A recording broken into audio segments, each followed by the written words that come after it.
গীবত গাড়া তোর অভ্যাস আছে এমন শিক্ষা দিব।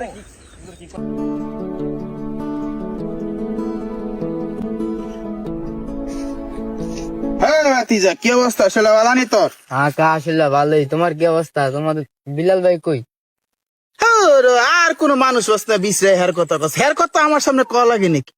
হের মতন খারাপ মানুষ জগতে আছে? কিছুদিন আগে এক বেড়া থেকে 10,000 টাকা নিছি। এমন হে বেড়া বিপদ পড়ছে দিকে 10,000 টাকা দিয়ে হাওলাত নিয়ে হেরে সাহায্য করছে। এই যে টাকা নিচে তো নিচে, আর হে বেড়া লগে দেখা সাক্ষাৎ নেই। হে বেড়া কোহাইয়া সারা দেশের বিচারে পায় না। হে বেড়া এসে আমার কাছে কৈফত করে যে ভাই আপনার লগে আপনার বন্ধু আপনার লগে চলাফেরা করে 10,000 টাকা দিছিলাম, আপনার জন্য তো টাকাটা দিছি। এখন হেরে আমি বিচারে পাই না, আমার টাকাটা বিপদের সময় কাজে লাগাইতে পারতাছি না। কি একটা বিপদের মধ্যে পড়ে লইছি, মুসিবতের মধ্যে পড়ে লইছি, আমার টাকাটা দেয় না। বিলাল ভাই আমি এত ভালো মনে করতাম, বিলাল ভাই এত খারাপ?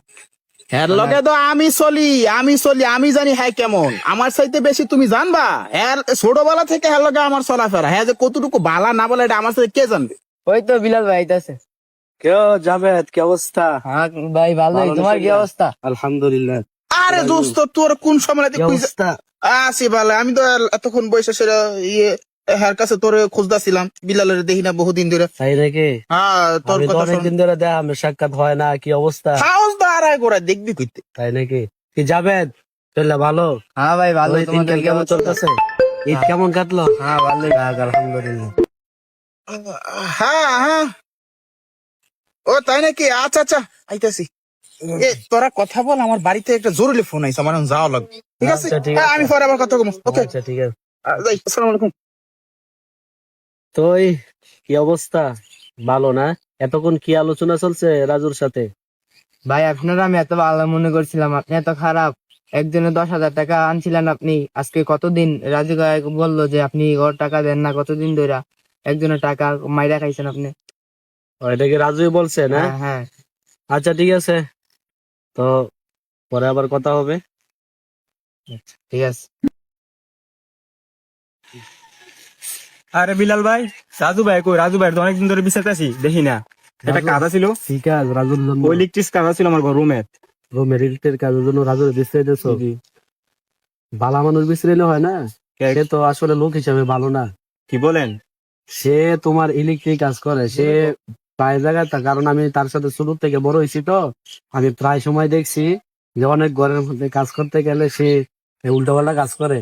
যেমন তার কাজ শেষে যে মালগুলো উপরে তারপরে হচ্ছে সুইচ, এগুলো সে বাড়িতে নিয়ে যায়। কথা বলছেন ঠিক? তার ইয়া তো ভালো না। কি বললাম? তাহলে আমি তো আগে জানতাম না। শোনো, একটা মানুষের মাথায় টুপি আর শরীরে পাঞ্জাবি থাকলে সে ভালো মানুষ হয় না। কথা বুঝুনি? সৎ লোক যারা আছে তাদের দিয়ে ঘরের কাজ করাইবে, তাহলে বরকত হবে, ভালো হইব। সে তো লোক হিসাবে ভালো না। কথা বুঝছো নি? ঠিক আছে। তাহলে সামনে থেকে যে কাজ করাইবা ইলেকট্রনিক কাজ, এমন মানুষদেরকে কাজ করাইবা যারা সততার সাথে কাজ করে। তোমার একটা এক 1 ইঞ্চি তারও যদি উপরে, হ্যাঁ এমন মানুষ দিয়ে কাজ করাইবা যে সে তারটা সহকারে তোমারে বুঝাই দেব। মানে তার চরিত্র এরকম, সে কাজ করবে, কাজ করার শেষে যে সুইচ, তারপরে সে কষ্টে তোমার বিভিন্ন ইলেকট্রনিক যত কাজকর্ম যে জিনিসগুলো লাগে, এগুলো উপরলে সে বাড়িতে নিয়ে যায়। এগুলো তো ভালো মানুষের কাজ না। কথা বলছো নি? তো ভবিষ্যতে যাদেরকে দিয়ে কাজ করাইবা তারা যেন সততার সাথে কাজ করে, এরকম লোক দিয়ে কাজ করাইবা। কথা বলছো নি? ঠিক বলছেন। তাহলে তুমি এটা মাথায় রেখো। ওকে ওকে। আচ্ছা ঠিক আছে। আরে রাজু ভাই, আপনি কইতেন আপনার বিশ্বাস হয় না? হ্যাঁ আমি তো তোমরা রে বিছে, তোমার লেগে তো আমি আছি। আমি তো টস লাইট দিয়েছে রে বিছে আমার বক্তব্য করে। হ্যাঁ কি অবস্থা বলো, কি করছিস? এই তো আলহামদুলিল্লাহ আছি। মানে আপনি আপনার কথা যে খারাপ কথা শুনছি, মানে আপনি একটা কাজ করালাম বলে, মানে আপনার যে খারাপ কথা শুনছি আপনার এটা কাজ করা সম্ভব না। কিতা শুনছো? এই যে শুনলাম যে আপনি নাকি ইলেকট্রিক কাজ করেন, কষ্টি হুললে তারও হুললে এদিকে কমর করে লয়ে যান গা, এটা কি সত্যি? কিরাই কইছে কথা? এটা শুনছি। আরে ওই নামটা বলো না, কিরাই কইছে? অনেক আমরা কমু। হ্যাঁ অবশ্যই নাম বলবা না। আমার কে বলগুলো, আমার সুনাম সুখ্যাতি সারা দেশ সইরা লইছে, আমার নামে বদনাম করবো কোন এই লোকটা? না আপনার বন্ধু বিল্লাল ভাই দিয়ে কইছে আমার এই কথাটি। আমার বন্ধু বিলালে কইছে। আচ্ছা পরে সাক্ষাৎ হবে ইনশাআল্লাহ। দুনিয়ার মধ্যে কত মানুষ দেখলাম, মানুষের চোখ খুলতে বেশি সময় লাগে না। ছোটবেলা থেকে চলতা।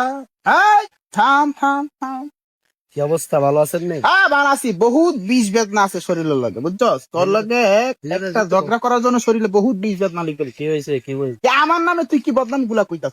যেটা সত্য এটা বলছি। তুই কখন দেখছস আমি মানুষের তার লুকাইছি, মানুষের মানুষ পরিচিত- মানুষ বলা এই, গীবত গড়ে তোর অভ্যাস আছে, এমন শিক্ষা দিব। আরে কি করলেন? থামেন থামেন।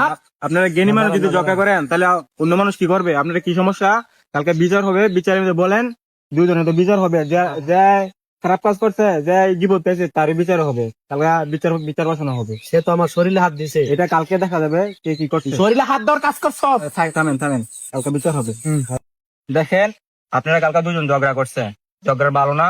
এখন আমি একজন বিচারক আনছি, উনি বিচার করবে। উনার বিচার কি আপনারা মানবেন? হ্যাঁ মানি, আমরা মানি। বিচার মানি, সমস্যা। ওকে, ইমাম সাহেব বিচার করেন। ঠিক আছে, আপনারা তাহলে কার অভিযোগকে আপনার অভিযোগ আগে বলেন।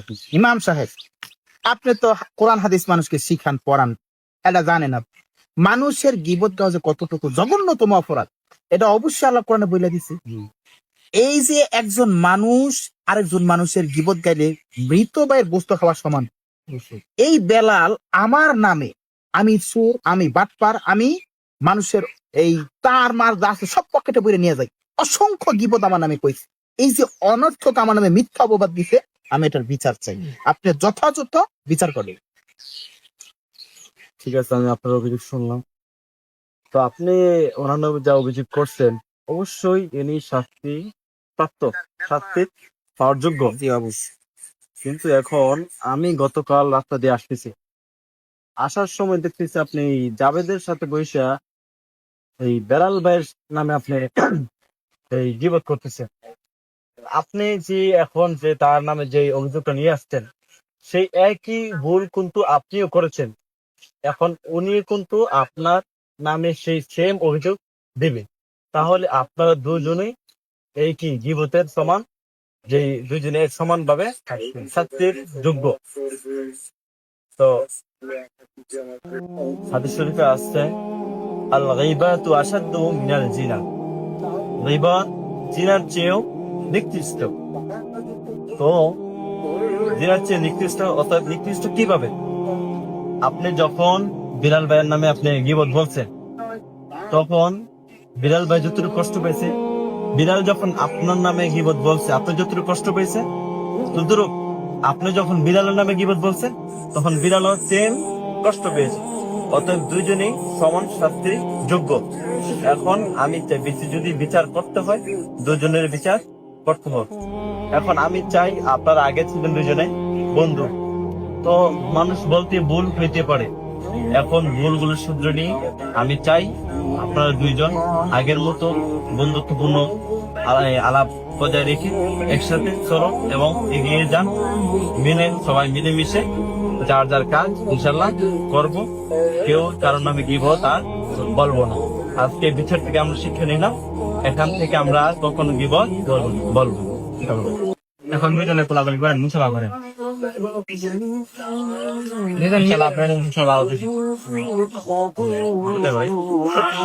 আসসালামু আলাইকুম প্রিয় দর্শক, তো আজকে আমাদের এই আয়োজনের মূল উদ্দেশ্য ছিল গীবত মানুষের মধ্যে প্রতিহিংসা বৃদ্ধি করে, বন্ধুত্ব নষ্ট করে, শত্রুতা বাড়ায়। এজন্য আমরা চাই না যে কারো গীবত গিয়ে কারো বিপদ অন্যের কাছে বলে তার সাথে আমাদের শত্রুতা বাড়াতে। আমরা চাই সবাই যেন একসাথে বন্ধুত্ব করে চলতে পারি। এজন্য আমরা আমাদের বন্ধুদের প্রশংসা করব, তাদের গুণকীর্তন করব, তাদের অন্যর কাছে তাদেরকে সুন্দরভাবে উপস্থাপন করব। আমরা বন্ধুত্ব বজায় রেখে চলবো, কিন্তু কারো সাথে শত্রুতা করব না, কারো সাথে গীবত গিয়ে তার সাথে আমাদের হিংসা বিদ্বেষ বাড়াবো না। এটাই ছিল আজকে আমাদের নাটকের মূল শিক্ষা।